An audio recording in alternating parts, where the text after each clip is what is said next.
où ça devient vraiment embêtant, c'est quand le socle éthique, le socle moral, le socle de débat public est confisqué, avec cette notion qu'il y a des gens qui peuvent y réfléchir et d'autres qui vont le subir. Le problème vient quand une élite considère que vous n'avez plus suffisamment le niveau pour accéder à cette connaissance. C'est un vrai sujet, ça. C'est un vrai problème.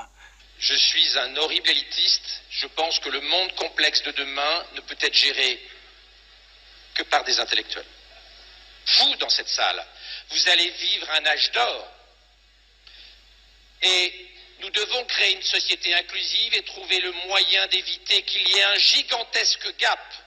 Ce que Harari, dans Homo Deus, appelle des dieux et des inutiles, les dieux, vous, qui maîtrisez, contrôlez, managerez les technologies NBIC, les technologies transhumanistes, et les inutiles, les gens moins favorisés, qui auront du mal dans le monde compliqué dans lequel nous rentrons, et les gilets jaunes. C'est la première manifestation de ce gap intellectuel insupportable que nous sommes en train de créer entre les winners, les dieux d'Harari, et les losers, les inutiles.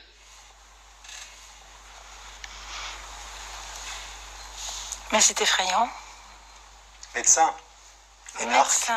Médecin. Je pense que Hitler ne disait peut-être pas les choses aussi directement.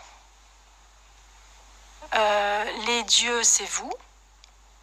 Donc, il s'adresse à nos futurs dirigeants. Et les inutiles, c'est nous, quoi.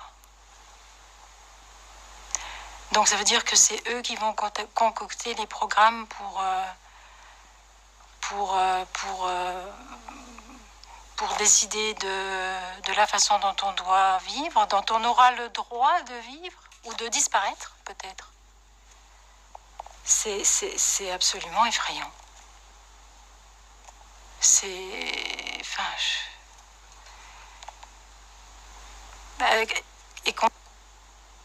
Que ce soit dans le cadre de l'enseignement à des jeunes filles, des jeunes hommes qui sont déjà tellement confortés dans leur supériorité par notre système éducatif.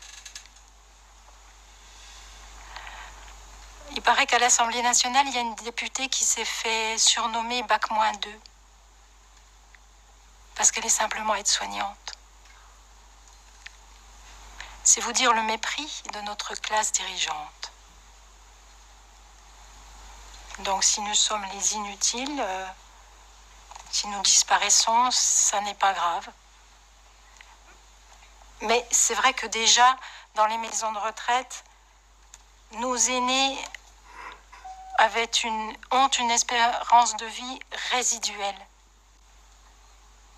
Donc, résiduelle, ça veut dire qu'ils font déjà du rabat. Donc, on peut les faire disparaître dans le silence, porte de chambre fermée.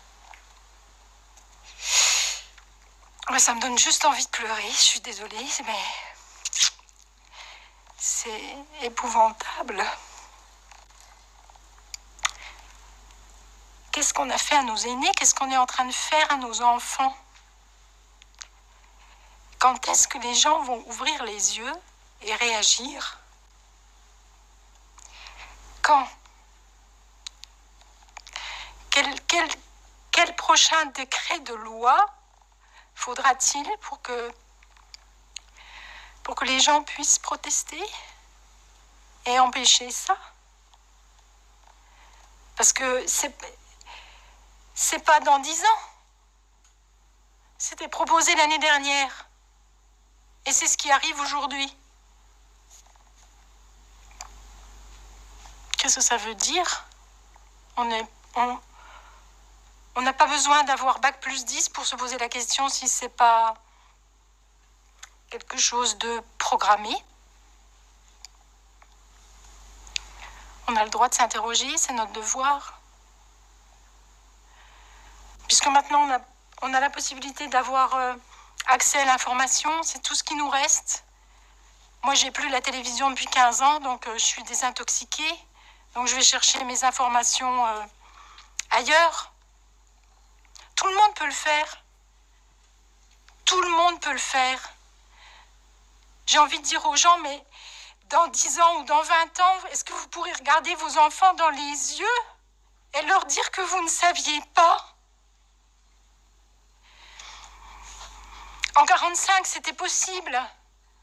Bien que j'ai 2 grands-mères qui savaient parfaitement ce qu'on faisait des Juifs quand on les mettait dans des trains.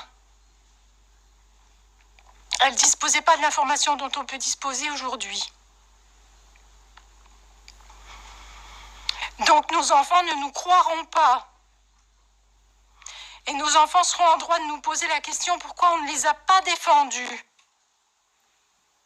Voilà, c'est tout ce que j'ai envie de dire parce que c'est abominable.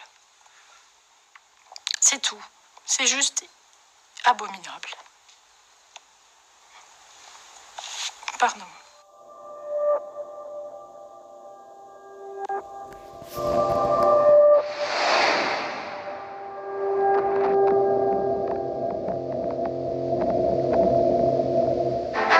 Un virus qui a donc terrorisé le monde à une exception près, la bourse. Cherchez l'erreur. Fin 2019, la crise économique était pourtant bien là. L'arrivée du corona fera pleuvoir des centaines de milliards d'euros et de dollars. Soulagement de la population. Elle peut rester concentrée sur la peur du virus.